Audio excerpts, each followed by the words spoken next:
Olá pessoal, nessa aula eu quero mostrar para vocês como que vocês podem trabalhar com margens negativas aqui no Elementor e causar esse efeito aqui, ó, que é quando a coluna ela fica sobreposta entre duas seções. E também esse outro efeito aqui, ó, que é quando você sobrepõe duas colunas lateralmente. Então o princípio é o mesmo, então vamos lá para o Elementor. Aqui eu deixei a seção do jeito que eu criei, né, sem colocar nenhuma margem. Então eu adicionei aqui uma seção com 3 colunas, dessa daqui.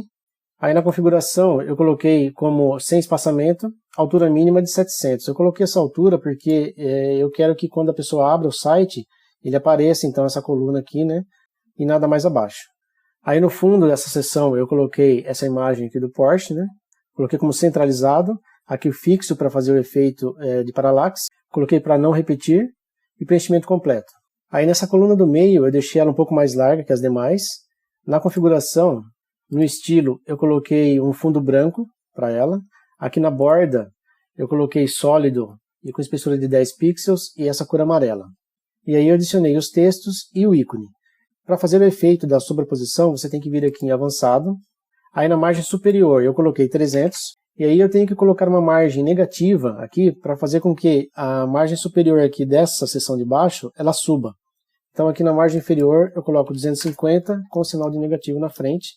Então ele faz com que a margem superior aqui dessa seção, né, de baixo, ela suba e cause esse efeito aqui de sobreposição.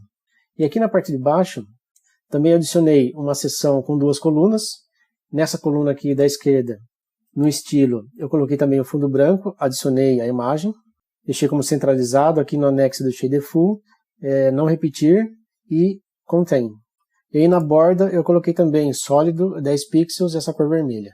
E aqui nessa coluna amarela, eu também fiz a mesma configuração, né? Eu coloquei o fundo branco, a imagem, também centralizado, default, não repetir e contém.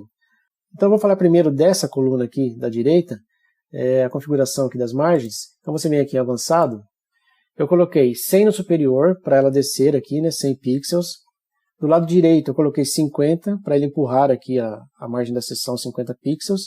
E do lado esquerdo eu coloco menos 50, que é para acompanhar aqui do lado direito, né? Então se eu coloquei 50 aqui, eu coloco menos 50 aqui. Então ele desloca a coluna toda para a esquerda. E aqui no inferior eu deixei 0. Já nessa outra coluna aqui, de vermelho, eu fiz assim, no avançado, eu coloquei no superior eu deixei 0. Na direita eu coloquei menos 50, que aí então ela faz com que essa coluna ela avance aqui sobre a outra, né, com uma margem negativa. E do lado esquerdo eu coloquei 50 positivo, que é para ele empurrar também, né, proporcionalmente aqui, todo o conjunto para a direita. Então ele faz esse encavalamento aqui. Agora na margem inferior aqui tem um fato curioso. Geralmente quando nós queremos encolher a margem, né, que foi o que eu fiz aqui em cima, eu quis causar esse efeito, então eu coloquei uma margem negativa aqui nessa coluna do meio, né, fazendo com que essa seção de baixo subisse.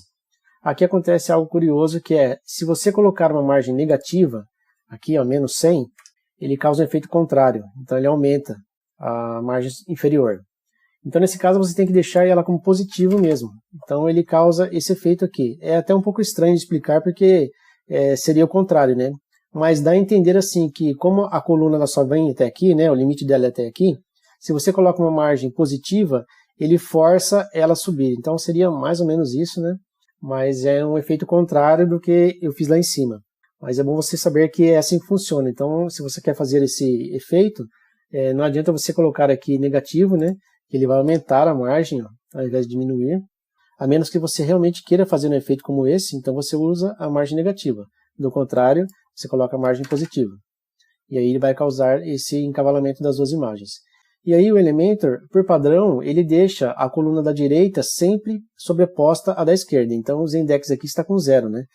Se eu quiser que essa coluna vermelha sobreponha a coluna amarela, então eu tenho que vir aqui ó, na coluna vermelha, venho aqui em avançado, e aqui no Z-index eu coloco 1. Então ele faz com que essa coluna aqui sobreponha a outra. Então o Z-index ele serve para isso, né? Como eu quero o efeito contrário mesmo, então eu deixo aqui como 0. Então ele fica com a amarela sobreposta sobre a vermelha. E aí você vem até aqui a vista de celulares. E aí você tem que vir aqui em avançado e destravar aqui a correntinha das margens. Senão ele fica com as configurações lá do desktop e aqui no celular ele não faz uma apresentação correta. Então você vem na coluna, vem o avançado e destrava a correntinha aqui das margens. E aí você pode fazer até um ajuste aqui, né, dentro do celular. Então você pode colocar, por exemplo, aqui ó, na margem superior, uma margem de 50, para ele dar um espaçamento, e aí a visualização fica correta. Então esses são os efeitos que você pode obter aí, através das margens negativas na coluna. Se você gostou do vídeo, dá um like para me ajudar na divulgação, se inscreve no meu canal. Eu também deixo um convite para você conhecer o curso Elementor, que é um curso onde eu mostro todas as funcionalidades desse plugin. Também no bônus eu ensino a acrescentar 34 novas funcionalidades para o Elementor. Dou suporte total ao aluno, seja por Skype, por Facebook, WhatsApp, e também você tem 30 dias de garantia, caso você queira pedir o reembolso, né, se você não gostar do curso. Então, na descrição do vídeo tem um link para você conhecer mais a respeito do curso, e também deixo o convite para você conhecer o Templates Elementor, que é um site onde eu coloco templates, né, para o Elementor, templates de sites, de landing pages, de tabelas de preço. Então, na descrição também tem um link, você pode clicar e conhecer o Templates Elementor. Então, muito obrigado por você ter assistido, e a gente se vê então no próximo vídeo.